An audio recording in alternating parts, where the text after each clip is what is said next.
Tips on keeping positive about your life. Hello, if you haven't met me before, my name is Alison Wem. I'm the founder of Your Soul Family, where we teach techniques on how to feel in control of your life so that you may be more effective at work and live more harmoniously at home. Well, thank you for coming to listen today. Really good to see you. If you're new, let me know where you're listening from. I will be monitoring this even if you're on the replay, so it'll be good to see what countries you live in. If you're a regular, drop me a like so I know that you're here. It's always good to know that I've got an audience and people are listening. So thank you very much. Well, today's broadcast is about tips on keeping positive about your life. And you know, how are you feeling about your life at the moment? And I think, or I believe, certainly all of us at times compare ourselves with other people around us, be it work colleagues or friends and family. And it's not always easy to keep a positive view of your own life. You know, lives aren't simple. They're often very complex and can be chaotic. And behaviour between humans can be surprising. So let's take a step back from our own lives. Sit in your kitchen or maybe your bedroom, somewhere where you can be quiet, and take a step back. And imagine yourself standing on the star Deneb, which is 1,500 light years away from the Earth. And imagine yourself observing the Earth. What do you see? Well, what do I see? Well, I actually see a beautiful blue planet with lots of water on it. It has a wonderful range of resources. There's mountains, there's forests, there's green land, plenty of water. Lots of resources for everybody to use. And there's this amazing range of species, all different sorts, all around the wonderful planet Earth. But there is a dominant species that they call humans. They are in most parts of the planet, and not only that, they have actually changed the landscape of their planet. And what have they done? Well, they've cut down forests, they've planted and have farms to feed themselves, and they have built enormous cities as well as villages and towns. And increasingly, humans are living in those cities. So in the UK, 14.5% of the population lives in London, and that doesn't take account of other big cities in the UK, like Manchester, Liverpool, Newcastle, Edinburgh and Glasgow. And in France, it's similar in other countries. And in France, 20% of their population lives in Paris alone. So what's different about these cities? Well, people are living in much denser environments. They are much more removed from Earth and Mother Nature. And that has started to change people's behaviour. What do you see in your country? Let me know, drop a comment. Or if you agree with me, just drop a like. Thank you. So humans, what is our behaviour? And how does that make us change how we feel about our lives? Well, what humans have done is they've organised themselves into groups, which they call countries, and they very strictly can control their boundaries, and they want to guard the resources in their countries and aren't keen to share it with other people in other countries.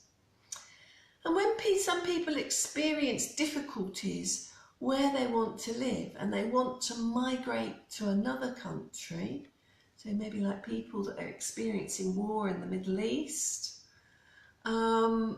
or economic difficulties or drought in countries in Africa, when they want to migrate to other countries, they don't always find themselves welcome, because the people that are already in their countries don't actually want to share their land and their resources. Now, when we are children, we are taught to share, be it with our siblings or our friends. And our parents tell us that that's part of being kind, part of human kindness. We should be able to share maybe our toys or other things that we have. But actually, as we grow up, our experiences is that many people don't want to share what they already have. And that's difficult. And another thing about humans, there has been an enormous explosion of the size of the human population in the 19th and 20th century.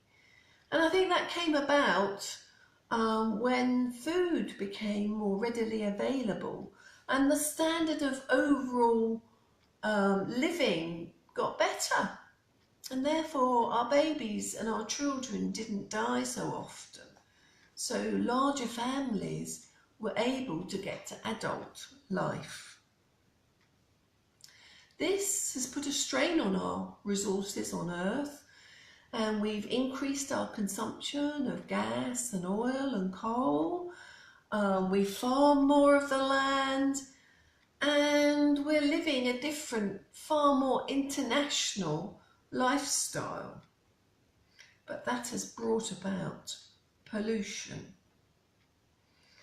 So when you look at our planet, are we looking after it for future generations? What will the planet Earth be like when our grandchildren are living in it? Is that going to be good? Some good work, I think, is being done about increasing awareness about the use of resources and encouraging people to live lives that help to preserve our planet than consume it. So you hear much more about recycling and moving away from quite dirty energies like coal, and to try and use other resources like wind, and to recycle products, and maybe not to use things like one-use plastic containers for water, to try and ease the use on our natural resources. But is it enough? And only time will tell. So countries, looking at them and their economies, I think they are becoming more global. You know, we trade more globally. We employ people more globally. So a country might employ people, a company might employ people from many different countries. And I think our lifestyles are becoming more global, and people do travel a lot more. And what has that done to us and our lives on a more individual level? I think what it has done is it's shared prosperities across more countries. You know, the fact that we employ people in many different countries has brought prosperity to countries that traditionally maybe have been less developed and had a different lifestyle. But that in itself, bringing about that sharing, has brought strains to the more developed countries, because the rate of standard of living has levelled off, and the poor in those countries have increasing anxiety that there's a possibility that they might slip back into poverty. So how we develop our lives and live our lives is not easy. And for the people on planet Deneb, how do you think they would view us? Let me know what you think. Do you agree with my views about how we organise ourselves, the population explosion, and the difficulty in sharing our resources? Do you agree with me that that's difficult for humans? And if you have a different view, drop me a comment. What do you think? Let's hear other people's views rather than just my views. And how do you think the people of Denham would view us? I feel that they would view us that we're very much work in progress, and there's still much more that we could do to make everybody's life better, and that we live on a planet that actually has great natural resources, and there is enough for all if we can learn to share. So let's look at how that relates to us on a personal level, and how that feels for us in our own lives, and how we can take a positive approach to our lives.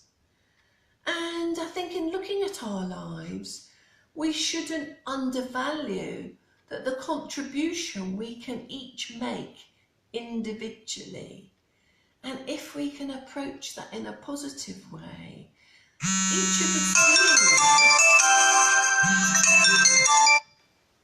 each of us doing that can make a good contribution to the totality of humanity. And we shouldn't forget that.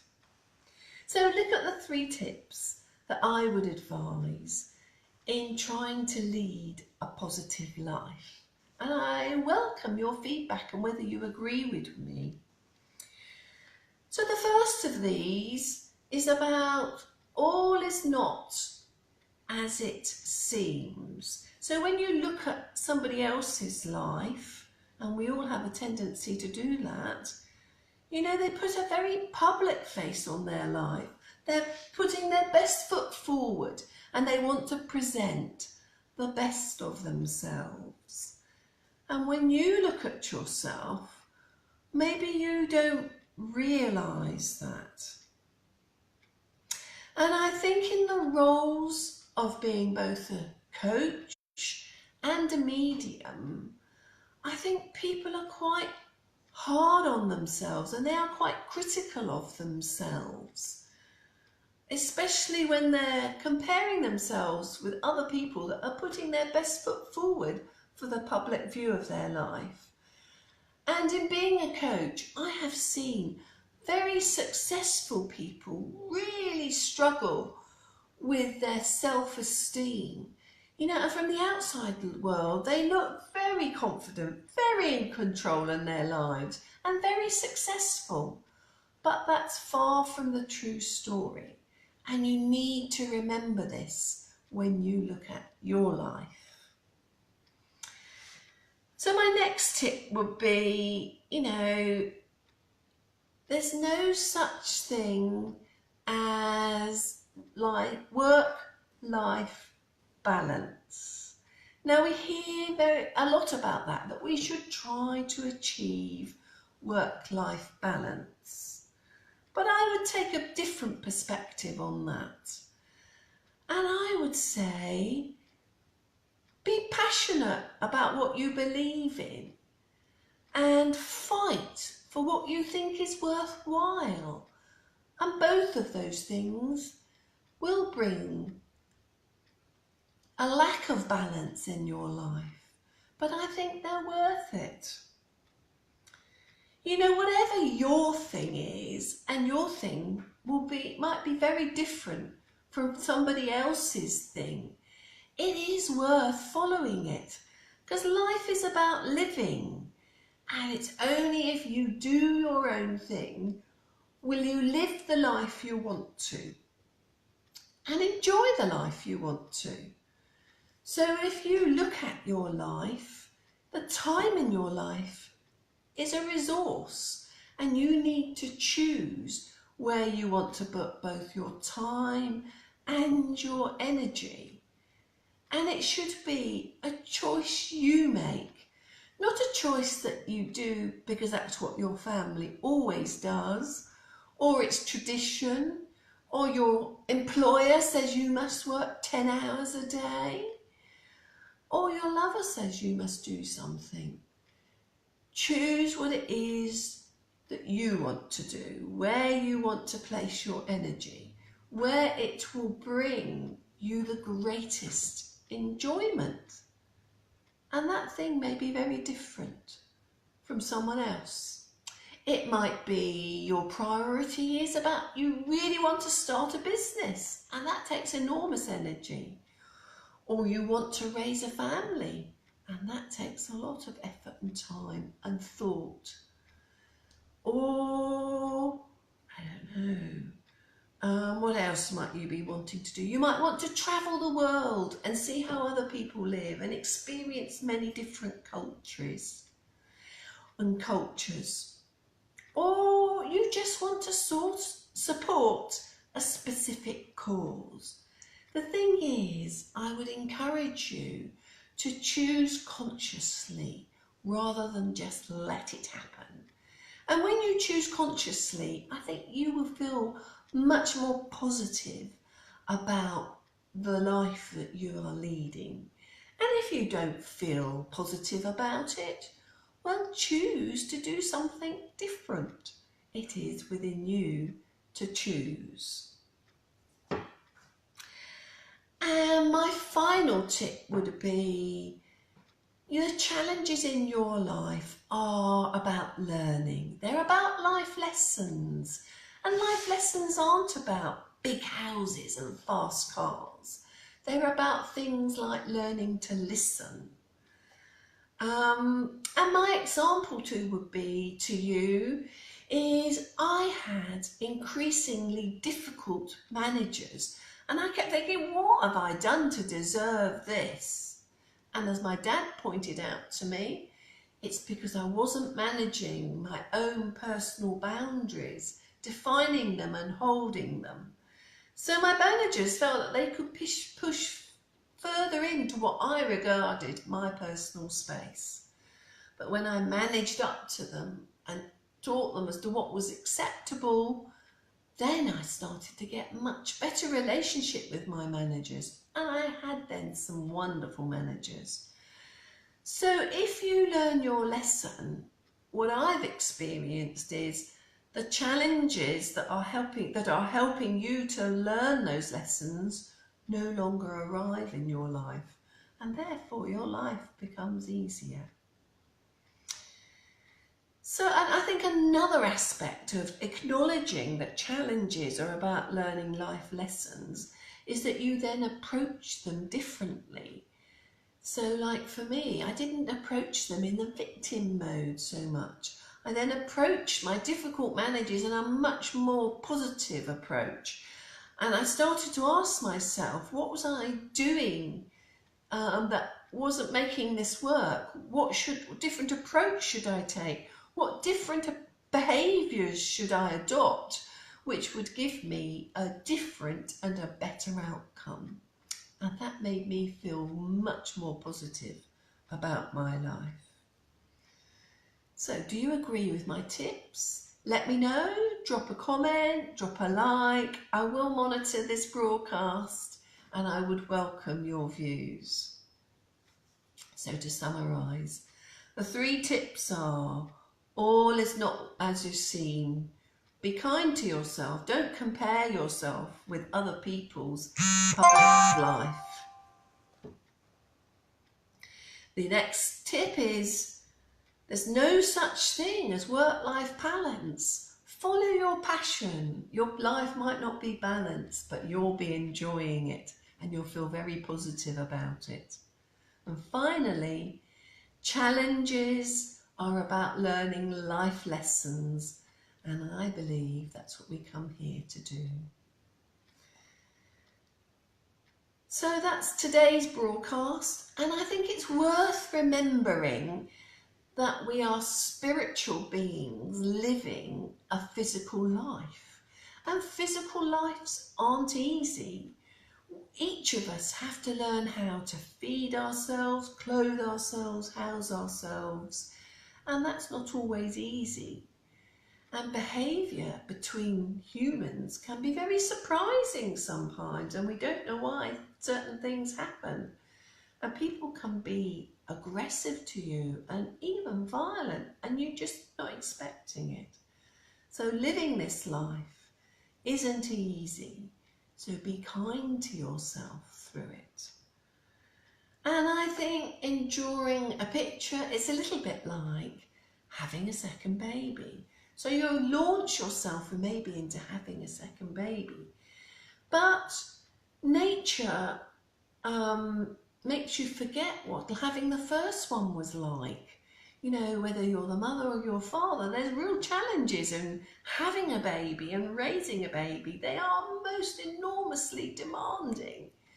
And for the woman, when you're in middle of giving birth, you suddenly think, oh no, I've forgotten and now I remember.